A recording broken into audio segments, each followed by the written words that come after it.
Vice Ganda sa Disneyland nag-shooting para sa kanyang upcoming movie.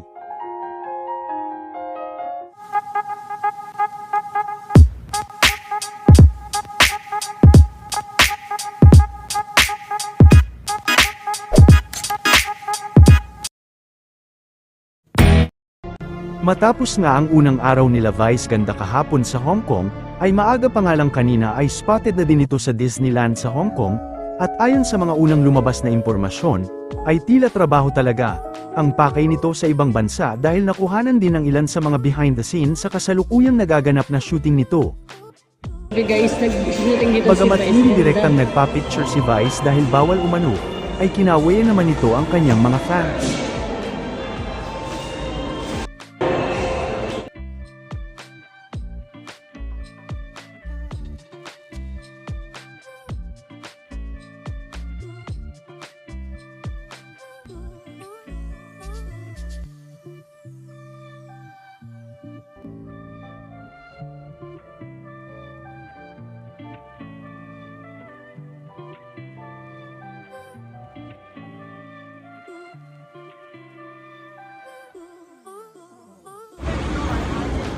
Samantala, kahapon naman ay magkakasama na lumabas sila Vice para mag-food trip.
Picture tayo!